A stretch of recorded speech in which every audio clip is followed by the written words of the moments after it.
Assalamualaikum warahmatullahi wabarakatuh. Perkenalkan, nama saya Rimba Muska Dewi. Di sini saya akan menjelaskan materi tentang perencanaan bisnis digital.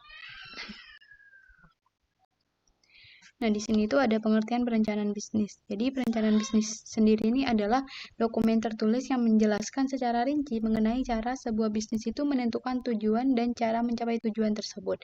Rencana bisnis itu menjabarkan peta jalan perusahaan yang berisi informasi lengkap, strategi pemasaran, keuangan, dan juga operasional.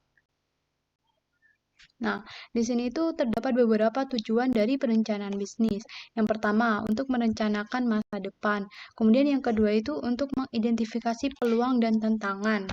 Kemudian yang ketiga itu untuk menarik investor dan mendapatkan pembiayaan. Kemudian yang keempat itu untuk mengatur sumber daya. Yang kelima itu untuk menetapkan rencana tindakan, dan yang terakhir itu untuk mengukur kinerja dan pencapaian organisasi tersebut atau bisnis tersebut. Selain itu, perencanaan bisnis di sini tuh juga memiliki beberapa manfaat, di antaranya untuk membantu dalam merumuskan visi dan misi yang jelas, kemudian untuk membantu dalam mengidentifikasi target pasar yang tepat, kemudian untuk membantu dalam menetapkan strategi pasar pemasaran yang tepat, kemudian untuk membantu dalam mengidentifikasi tujuan yang spesifik dan mengatur prioritas bisnis, dan untuk membantu dalam mempersiapkan menghadapi perubahan dan tantangan dalam bisnis tersebut. Nah, di sini juga terdapat beberapa komponen perencanaan bisnis. Di antaranya ialah ringkasan eksekutif, kemudian ada deskripsi bisnis, kemudian ada juga analisis pasar, kemudian rencana pemasaran, rencana operasional, rencana keuangan, manajemen dan tim, kemudian juga ada risiko dan peluang, dan yang terakhir itu untuk rencana implementasi. Nah, di sini itu terdapat beberapa langkah-langkah dalam membuat perencanaan bisnis. Di antaranya yang pertama itu melakukan analisis, yaitu riset pasar dan kompetitornya. Yang pertama itu identifikasi target pasarnya, kemudian menganalisis pesaing, kemudian juga dapat tren industri, kemudian juga dapat menganalisis data dan sumber informasi, kemudian juga melakukan metode riset. Setelah langkah pertama itu selesai, maka langkah selanjutnya ialah membuat deskripsi bisnis. Yang pertama itu menguraikan nama, terus kemudian jenis usaha dan bentuk hukumnya. Kemudian yang kedua itu menjelaskan produk atau jasa yang ditawarkan.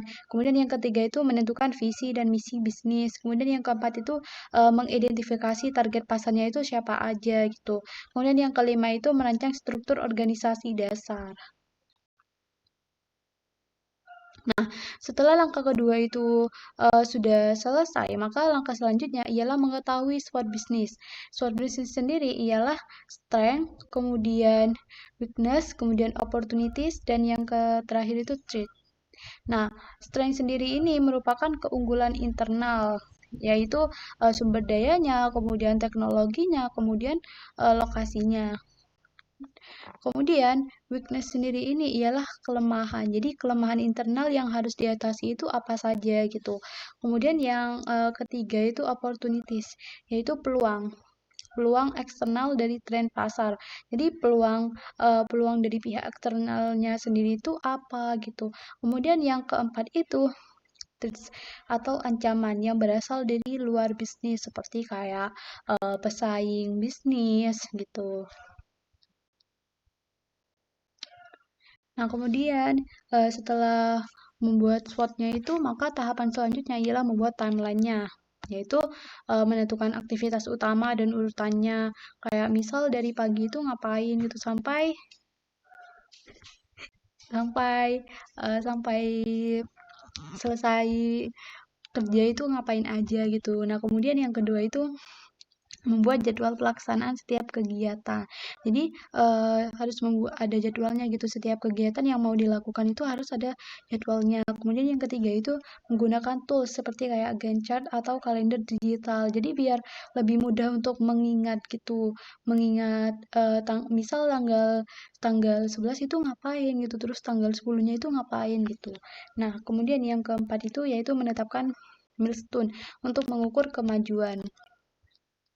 Nah, setelah tahapan itu selesai, maka tahapan selanjutnya ialah membuat budgeting, yaitu merincikan biaya awal dan operasionalnya, kemudian memproyeksikan pendapatan dan arus kas, kemudian menghitung estimasi laba atau rugi dan break even point. Kemudian menyesuaikan dengan kapasitas modal yang tersedia gitu. Menyesuaikan dengan kapasitas modal yang tersedia dari bisnis tersebut gitu. Nah, setelah tahapan tadi itu selesai, maka tahapan selanjutnya ialah oh, maaf. Jadi, untuk selanjutnya ialah jenis perencanaan bisnis digital. Jadi, di sini itu terdapat beberapa jenis ya perencanaan bisnis digital. Di antaranya ialah toko online, kemudian bisnis afiliasi, kemudian ada juga jasa desain grafis, kemudian dropshipper, kemudian thrift shop, kemudian ada content writer, kemudian ada pengajar online, kemudian ada juga nih jasa membuat website, kemudian ada konsultan digital marketing, dan juga podcaster. Nah, mungkin cukup sekian presentasi dari saya. Kurang lebihnya mohon maaf. Wassalamualaikum warahmatullahi wabarakatuh.